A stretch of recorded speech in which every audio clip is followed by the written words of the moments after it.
Okay, so have you heard of this book, My Brilliant Friend? I keep seeing it everywhere. Oh yeah, Elena Ferrante's Neapolitan novels. They've gotten so popular. Yeah, and I'm thinking of finally checking it out, starting with this first one, My Brilliant Friend. But, you know. It's definitely a commitment. The whole series is pretty intense. Oh, really? Okay, see, that's what I was wondering about. Yeah, it's not exactly a light beach read, you know? Gotcha. So not exactly a relaxing vacation book? More like a thought-provoking deep dive into complicated relationships. Okay, I can get behind that. I Ah, like a book that makes me think. exactly. And this one will definitely do that. It's set in 1950s Naples. Oh, wow. Yeah. So like post-World War II Italy? Yeah, and Ferrante really captures the atmosphere of that time and place. Hmm. The poverty, the violence, the struggle for survival. I've heard some reviewers mention the violence. That's what made me hesitate a bit. Yeah, it's there, but it's not gratuitous. It's woven into the fabric of the story. It's about how it impacts these characters' lives. So it's more about exploring the realities of that world. Exactly. Like, there's this scene where the two main characters, Elena and Lila, they dress up and go to a wealthier part of Naples. Okay. And they realize just how limited their own world is. It's a subtle but powerful moment about class and social mobility. Hmm. That does sound interesting. It's not just violence for the sake of violence, though. Right. It's about understanding the environment these characters are coming from. And you see it all through the eyes of children. Oh, wow. So that must add another layer to it. It does. Because the violence is normalized in their neighborhood. It's almost accepted as a part of life. But seeing it through their innocent perspective, it's even more disturbing. I can see how that would be unsettling, but also really compelling. Hmm. And what about the writing itself? Some reviewers compare Ferrante to, like, Tolstoy and Austen. Yeah, I've seen those comparisons.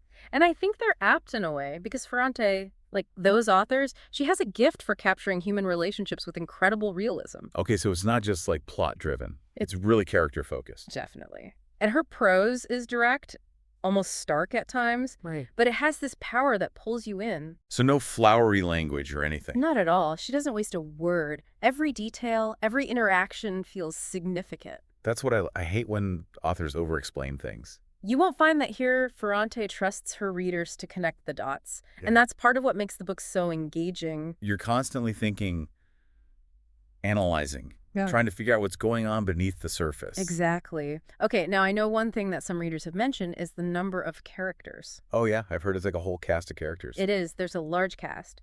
But each one, even the minor players, they feel fully realized. So you're not just getting, like, cardboard cutouts. No, they all have their own motivations, their own flaws, and they contribute to the richness of the story.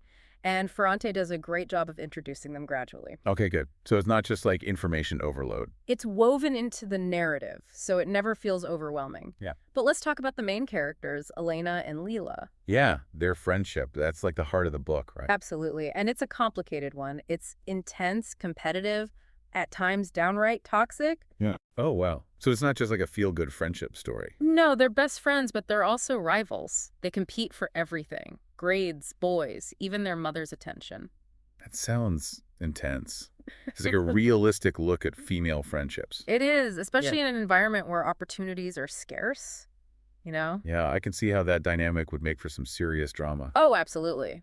And what's fascinating is how their friendship plays out against the backdrop of this neighborhood Yeah. that's both beautiful and brutal. So Naples itself is almost like a character in the story. Exactly. It really is. Ferrante captures the sights and sounds, even the smells of Naples, like you're right there. That's what I love when an author can transport you like that. It's vivid. You can practically feel the heat, the claustrophobia of those narrow streets, and the dialect, the way the characters speak. Oh, yeah. That adds so much authenticity. It does. It's like another layer of immersion. Hmm. You mentioned earlier the themes of class and social mobility. How does Ferrante bring those to life? Right. I'm curious about that, too. Well, she does it subtly, but powerfully. For example, there's a scene where Elena and Lila, they go to the beach with their wealthier classmates. Yeah. And it's like they suddenly become aware of the differences, their clothes, their manners, their whole way of being. Yeah, that makes sense. It's like those invisible barriers between social classes. Exactly. And how those barriers can shape your destiny. It's a powerful message. So we see that play out with Lila and Elena, right? Absolutely. Like Lila, she's brilliant, but constantly held back by her circumstances. While Elena, even if she's not as naturally gifted, has more opportunity. Exactly. Which brings us to that central question, Who is the brilliant friend? Right. It's like Ferrante is making us question what brilliance even means. She is. It's intentionally ambiguous. Hmm. Is it Lila with her raw intelligence that's stifled by her environment? Or is it Elena who escapes through education? Right. Or maybe it's something else entirely. It makes you think about the nature of brilliance, whether it's innate or about opportunity. Maybe both. Exactly. And it also forces you to confront the fact that sometimes even brilliant minds can be held back by things outside their control. That's a really interesting point. You know, I'm thinking about Lila and her family's shoemaking business. Ah, yes, the shoe. And I noticed how often shoes come up in the story. Is there some symbolism there? Oh, absolutely. The motif of shoes is incredibly significant. Like, on one level, it represents Lila's family's livelihood, their struggle. Okay. But it goes deeper. Remember Lila's dream of designing her own shoes? Yes, creating something beautiful and unique. It's like a symbol of her ambition, her desire to break free. Right. But then contrast that with the shoes that appear at the wedding later on. Those were pretty striking. They were, those expensive shoes. They represent the wealth and power of the Solar family, Right. who are connected to the Camorra. Oh, wow. I didn't even connect that. It's there. And those shoes, they almost feel menacing, like a threat. Now that you mention it. And that contrast, it highlights the forces working against Lila, the barriers to her dreams, even in a moment of celebration. There's that underlying tension. Exactly, a reminder of the danger lurking beneath the surface. Ferrante really packs a lot into this story. She does. Every detail feels deliberate. Speaking of details, I'm curious, for readers who are looking for a similar experience, what books would you compare My Brilliant Friend to? Well, there are definitely elements of Little Women, the coming-of-age theme, the female friendships. Right. But My Brilliant Friend goes deeper. It tackles class power violence in a way Alcott didn't. I'd also compare it to Alice Munro, Lives of Girls and Women. Oh, yeah, that's a great comparison. Both Ferrante and Monroe have that talent for capturing the nuances of female relationships. They do. And that honesty, that can be both beautiful and brutal. Exactly. But what sets My Brilliant Friend apart, I think, is that setting Naples is so present in the story. It is. It shapes these women's lives so profoundly. Okay, so we've got complex characters, compelling writing, rich symbolism, and an unforgettable setting. But is My Brilliant Friend ultimately a book you'd recommend? That's the big question, right? It is. And for the right reader, absolutely. Mm. If you're looking for a lighthearted escape, this isn't it. Oh. But if you're willing to dive into a world that's both beautiful and brutal, to grapple with complex characters and themes, Then it's like us read. absolutely. It will challenge you, provoke you, and stay with you long after you've finished it. Long after you've finished it. It's not an easy read, though. No, it sounds like you really have to be in the right headspace for it. You do. It's not passive entertainment. It's active engagement. You're working through these ideas along with the characters. Exactly. And that ending, it's not a neat, tied-up conclusion. Oh, really? So it's more of a cliffhanger. Kind of. It leaves you with so many questions about what's next for Elena and Lila. But in a good way, I hope. Yeah.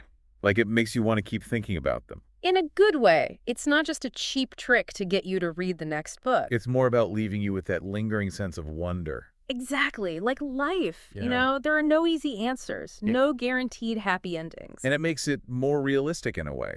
I think so. It makes you think about your own life and choices. Okay, well, you've convinced me My Brilliant Friend is going on my to-read list for sure. Awesome. I think you'll really enjoy it. Anything else you should keep in mind? Yeah. Any final words of wisdom for our listeners before they dive in? Just remember, this is a story about female friendship, the struggle for identity, the power of place. It's messy. It's raw. And it's brilliant. On that note, we'll leave you with a final thought to ponder. As you enter Elena and Lila's world, pay attention to how their journeys mirror the changing landscape of Italy itself. What does their story tell you about ambition, resilience, the search for belonging? Happy reading, happy diving. And we'll be back soon with another deep dive into a world worth exploring.